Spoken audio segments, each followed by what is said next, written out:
नमस्कार। दिन भर की बड़ी खबरों में आपका स्वागत है। मैं हूं शिवानी। आज की खबरों में बात होगी जगह जगह बाबरी मस्जिद बनाने के होने लगे ऐलान, देवकी नंदन ने उगला जहर की और कांग्रेस नेता की विजय के साथ 1 घंटे तक चली मुलाकात से गठबंधन की हलचल तेज की। वहीं सड़क पर उतरे लोग वोट चोर गद्दी छोड़ के लगे नारे, ज्ञानेश कुमार के खिलाफ विरोध तेज की और सुप्रीम कोर्ट के आदेश से पैर पकड़ वापस लाई गई गर्भवती, बीएसएफ पर गंभीर आरोप की। साथ ही खबर के अंत में बात होगी पिक्चर अभी बाकी है, हुमायूं की ममता को खुली चेतावनी की। इसी के साथ आज दिन भर की सभी बड़ी और प्रमुख खबरों को जानेंगे विस्तार से। उससे पहले एक नजर सुर्खियों पर। अब ग्रेटर हैदराबाद में बाबरी मस्जिद मेमोरियल बनाने का हुआ ऐलान। तहरीक मुस्लिम शब्बन के प्रेसिडेंट बोले, बाबर के नाम से परेशान नहीं होना चाहिए। सोनम वांगचुक की हिरासत को चुनौती देने वाली याचिका पर सोमवार को होगी सुनवाई। पत्नी ने दायर की है अपील। बाबर का महिमा मंडन करने वाले भारत के गद्दार हैं, बाबरी मस्जिद के शिलान्यास पर भड़के बाबा रामदेव। वंदे मातरम की 150वीं वर्षगांठ पर कल संसद में होगी चर्चा। लोकसभा में पीएम मोदी करेंगे शुरुआत। महबूबा मुफ्ती बोली, सरकार की नीति जम्मू कश्मीर में हुई फेल, डॉक्टरों ने गलत कदम उठाया। हम ये नहीं कहते कि हमें पाकिस्तान दे दो, लेकिन इज्जत तो दो। काशी में पुलिस से भिड़े कांग्रेसी घसीट कर गाड़ी में बैठाया।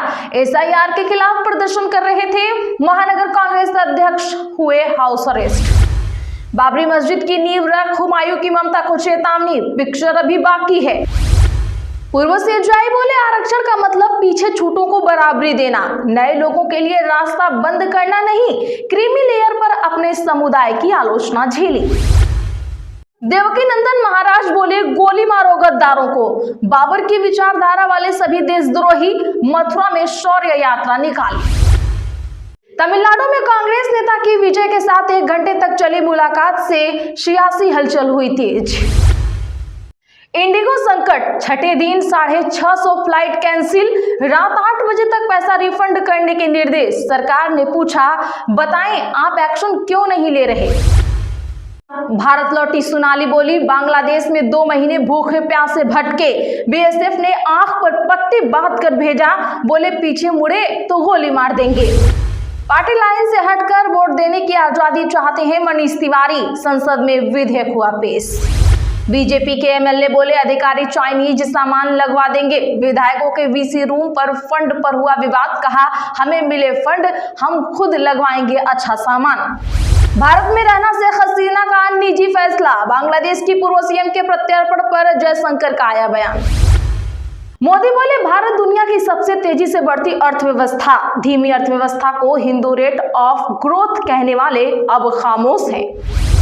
अंतिम संस्कार नहीं किया तो होगी 5 साल की जेल। हॉस्पिटल जबरन नहीं रख सकेंगे लाश, हंगामा करने वालों को भी मिलेगी सजा। पुतिन की भारत यात्रा के बाद ट्रंप का बड़ा फैसला, अब इन लोगों को नहीं मिलेगा वीजा, भारतीयों पर डायरेक्ट पड़ रहा असर।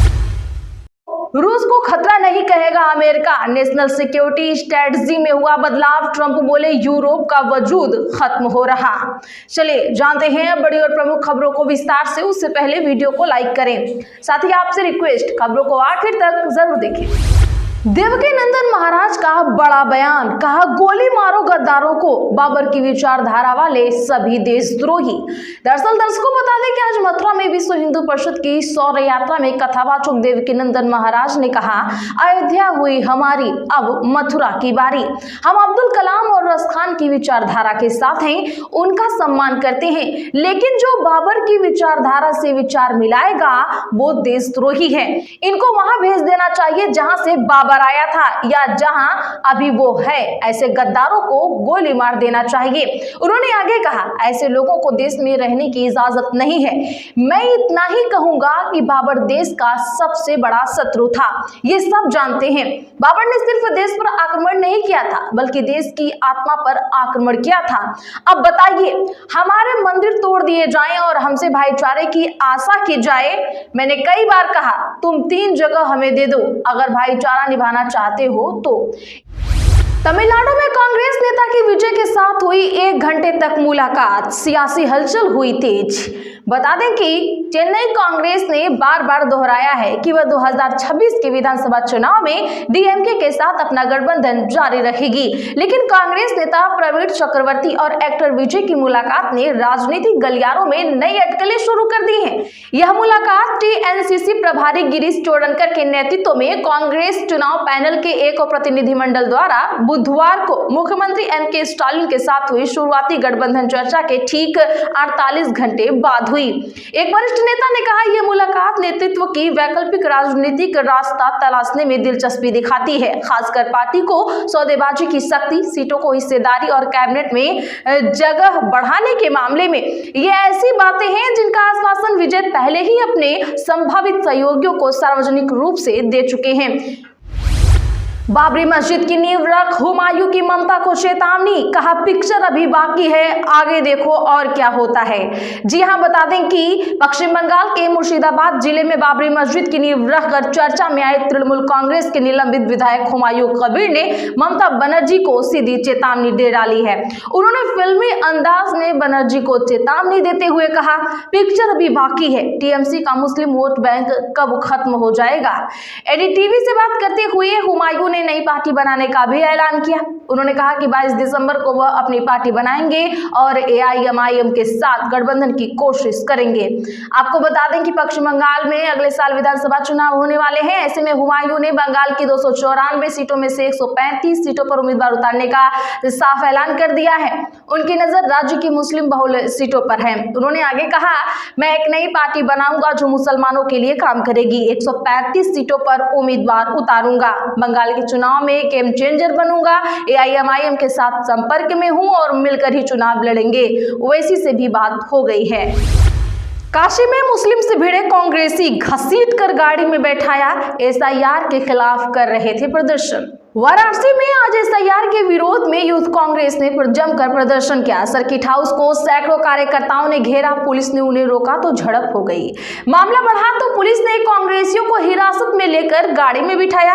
पुलिस कार्यकर्ताओं को घसीट कर गाड़ी तक ले गई और पुलिस लाइन में बिठाया। इस बीच कार्यकर्ताओं ने सरकार के विरोध में जमकर नारेबाजी की, नारे लगाए, वोट चोर गद्दी छोड़। कार्यकर्ताओं ने कहा, हमारे प्रदर्शन से सरकार ने डर कर अपनी पुलिस को आगे कर दिया, उनकी वोट चोरी बाहर ना आए इसीलिए पुलिस को आगे कर हमारी आवाज दबाई जा रही है। कार्यकर्ताओं ने पुलिस के रवैये पर नाराजगी भी जाहिर की। उन्होंने आरोप लगाया कि पुलिस वालों ने उन्हें घसीटते हुए ले गए और धक्के मारकर गाड़ी में बिठाया और साथ ही गालियां भी दी। कार्यकर्ताओं ने पुलिस से कहा, मां की गाली क्यों दे रहे हो। पूर्व सीजीआई बोले, आरक्षण का मतलब पीछे छूटों को बराबरी देना, नए लोगों के लिए रास्ता बंद करना नहीं। दरअसल दर्शकों बता दें कि पूर्व chief justice of India B R Gavai ने आज कहा कि उन्होंने जब शेड्यूल कास्ट आरक्षण में क्रीमी लेयर लागू करने की बात कही तो उन्हें अपने ही समुदाय के लोगों की कड़ी आलोचना का सामना करना पड़ा। पूर्व सीजीआई ने मुंबई यूनिवर्सिटी में आयोजित एक लेक्चर में ये बात कही। इस दौरान उन्होंने डॉक्टर भीमराव अंबेडकर को पुण्यतिथि पर श्रद्धांजलि देते हुए कहा, अंबेडकर की नजर में आरक्षण ऐसा था जैसे किसी पीछे छूटे व्यक्ति को साइकिल देना ताकि यह बाकी लोगों के बराबर पहुंच सके। पूर्व सीजीआई ने आगे कहा कि इसका मतलब ये नहीं कि वह व्यक्ति हमेशा साइकिल पर चलता रहे और नए लोगों के लिए रास्ता ही बंद हो जाए। क्या सीजीआई या चीफ सेक्रेटरी के बेटे और ग्राम पंचायत स्कूल में पढ़ने वाले मजदूर के बेटे को एक ही पैमाने से मापा जा सकता है। पिछले 75 वर्षों में आरक्षण ने जरूरतमंद वर्गों को आगे बढ़ाने में सकारात्मक योगदान दिया है। आज सुप्रीम कोर्ट के एससी समाज के कई लोग चीफ सेक्रेटरी, डीजीपी, एम्बेसडर और हाई कमिश्नर बने हुए हैं। भारत लौटी सोनाली बोली, बीएसएफ ने आंख पर पट्टी बांध कर भेजा, बोले पीछे मुड़े तो गोली मार देंगे। यदि पुलिस घर आए और कहे कि आप बांग्लादेशी हैं, सामान समेटिए, आपको बांग्लादेश डिपोर्ट कर रहे हैं, अपने बचाव में आप आधार कार्ड, राशन कार्ड दिखाएंगे, लेकिन पुलिस एक न सुने और आंख पर पट्टी बांध कर सीधे बांग्लादेश बॉर्डर पर भेज दे, ऐसा फरमान किसी की भी जिंदगी को पल भर में उजाड़ देगा। 26 साल की सोनाली खातून की जिंदगी ऐसे ही एक फरमान फरमान से नरक बना दी गई है। गर्भवती खातून के साथ उसके 8 साल के बेटे ने भी इस नरक को भोगा।